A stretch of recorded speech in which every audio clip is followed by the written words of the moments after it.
Now welcome to another lightning response video, where this time we got a question from Geek who asked, "Hey Thor, Ahsoka used to be my favorite Star Wars character. I still like her, but I've noticed the change in attitude toward her from the fans. There are some who say she should have died in Order 66, and others say she should have died from her duel with Vader. I've always had this headcanon that she, at some point post-Episode 6, meets Luke Skywalker and helps him build the new Jedi Order. By the way, this is also a headcanon where the sequels didn't happen and events played out differently. Pretty much the criticism is that she gets too much exposure and Dave Filoni can't let her go and just doesn't want to end her story. I've been thinking, had the sequels happened differently and not destroyed Luke's Jedi Order, but instead pre-established that he was successful at building it, then do you think it would have been justifiable to continue Ahsoka's story?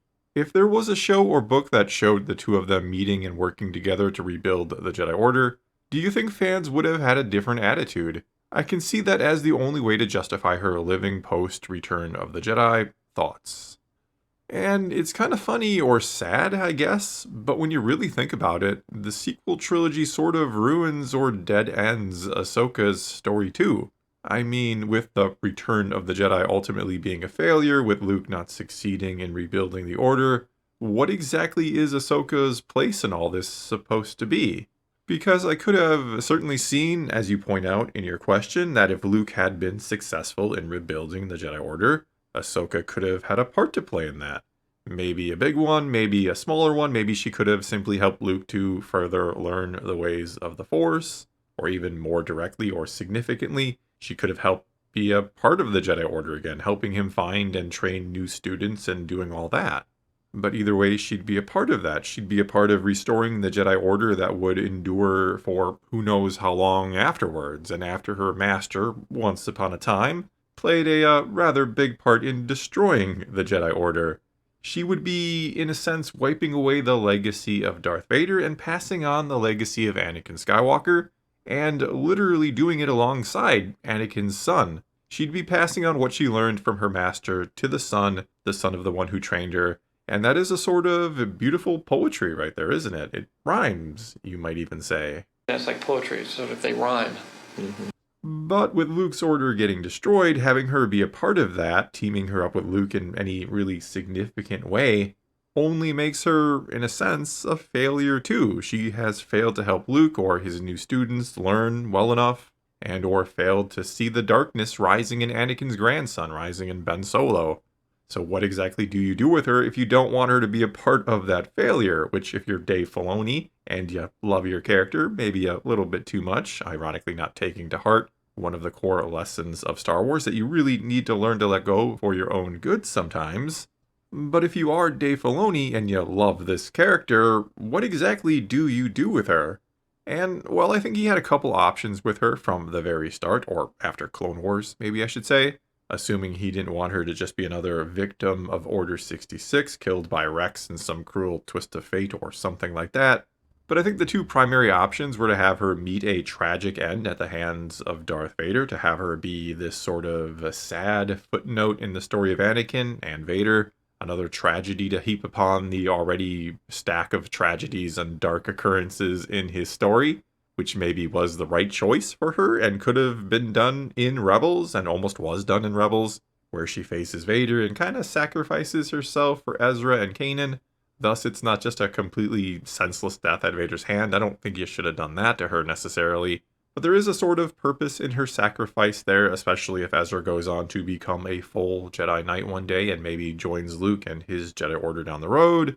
But then, of course, you still have the same problem, don't you?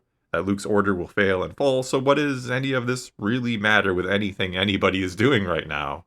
But anyway, like I said, you could have had Ahsoka be another tragic piece of Anakin's story, or you could have tried to break her away from Anakin's story altogether. You could have attempted to see who she is going to become without him or after she deals with all of that finally, after coming to terms with what he did, what he became, and how he was ultimately redeemed by Luke, which is what I thought was being done in the Ahsoka series with that 5th episode, where she goes into the world between worlds, she meets Anakin's Force Ghost, and kind of comes to peace with it all. But then, of course, the season ends with not only Anakin apparently still being around and keeping an eye on her, and the rumors are that Anakin will indeed be in Season 2. But then we also see the statues of the Mortis gods, and it seems pretty clear there is something big brewing with all of that, that it's a really, really good chance that Anakin becomes the new father or takes the place of the original father, like the original father wanted him to do, or thought was his destiny to do.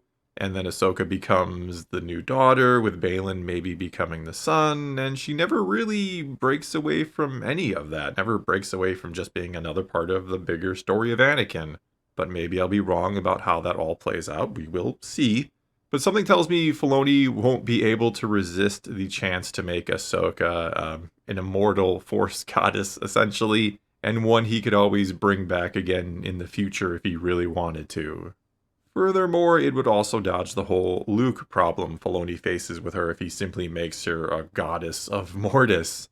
And he's already dodged the whole first meeting between them, where no doubt Luke is going to be like, hey, you want to help me rebuild this thing? I could sure use it. But anyway, it is going to seem rather strange if she never decides to help Luke with his Jedi Order if she is around, which she seems like she is either going to be or, again, going to become a Mortis goddess. I mean, she's even okay with training Sabine to be a Jedi, but doesn't want to help Luke train any other Jedi? I don't know, I just find it all odd that Ahsoka would not help Luke. Again, we don't even hear that first conversation, so who knows what gets said there. Though, like I said, if she does help Luke, she then becomes a part of his failure, and again, Filoni ain't having his girl ending in failure. Let Luke bear that burden alone, I guess. And so, to go back to your question, if the sequels had been different, if Luke's Jedi Order had been a success, opening the door for Ahsoka to, in a sense, be a part of that successful rebuilding process, would more fans be accepting of Ahsoka still being around right now instead of maybe getting sick and tired of her? Because I do agree there has been a shift against Ahsoka as well as against Filoni, kind of hand in hand, really. Not saying everyone has or had always loved Ahsoka and or Filoni until just recently. I know plenty have hated Filoni for the Clone Wars, contradicting what was done in the EU and all that. Or on the flip side here, that everyone now hates and is sick of both of them. Certainly plenty out there still love Ahsoka and or Dave Filoni. But I absolutely do think there are more people against them or tired of them than there once was, and by a pretty good number. And I think there's a few different reasons or a combination of reasons for that. One, of course, just being the sequel trilogy or the handling of Disney Star Wars in general. A lot of people are unhappy with all of it or the majority of it, and so they're just going to be against those two. They're going to lump them in with everything else. Furthermore, or kind of hand in hand with that, there are plenty of people who either didn't like the Ahsoka series or just don't think it was as good as it should have been or maybe needed to be. Like I said going into it, that show was going to be Dave Filoni's great test or Jedi trial. This was him writing his own show, a live action show, having full control over it, basically. And if he wanted to convince the fans that he should indeed be the future of Star Wars, that he truly is the heir apparent to George Lucas, well, he needed to knock that thing out of the park. The Ahsoka series needed to be exceptional. And unfortunately, though I was rooting for him, and it may be more than anything else I've ever rooted for before, because I did want to believe in Dave Filoni, I wanted to believe the Padawan could become like the Master, that he could, well, not necessarily be a second coming of George Lucas, but something close enough to it that it would still feel like George Lucas was around in some capacity. His influence was still there. But myself and many others don't feel like he did any of that with the Ahsoka series, that Dave Filoni didn't succeed. It felt kind of average to me, and thus don't have as much confidence in him as I maybe once did or want to have. And many feel like he's perhaps a sort of one-trick pony, that all he can do is use Ahsoka or do the nostalgia bait thing. But anyway, if the sequels had been enjoyed by more fans, if they had been fantastic movies, well, there would obviously be a more positive air around Star Wars in general right now. Less fans would be upset, and they would be more likely to be forgiving or tolerant of certain things, like Ahsoka still being a featured character. Maybe they would even be eager to see more of Ahsoka, to see her play that role in rebuilding the Jedi Order alongside Luke. But with it not playing out that way, and with, again, the disappointment many have felt in general, I think Ahsoka has suffered because of all of that, along with, sure, some people just being sick of her in general, thinking that no, she didn't need to rebuild the Order with Luke, that she really just should have died during Order 66 or shortly thereafter, again at the hands of Darth Vader. There are people independent of anything and everything else that are, yeah, they're just sick of Ahsoka already. But my best guess does say that I think more people would be okay with her still being around right now if the sequels were different and if, yeah, she was a part of Luke's story. I don't think too many people would have a problem with that. If, again, the former apprentice of Anakin Skywalker was now helping the son of Anakin Skywalker rebuild the Jedi Order. Again, that sounds a bit like a poetry. It sounds like it rhymes pretty well. Well, that is all I got for you this time. Now it is your turn. Take to the comments below. Tell me how you feel about Ahsoka these days. Are you tired of her? Do you want more of her? Or are you just kind of neutral towards her? And why do you feel the way that you do? Is it because of Filoni overusing her? Or is it something else you don't or do like about her? Or, yeah, you can always ask a question for a future lightning response video. All you do is start your comment off with "Hey Thor" and ask your question. But whatever you choose to do, take to those comments below.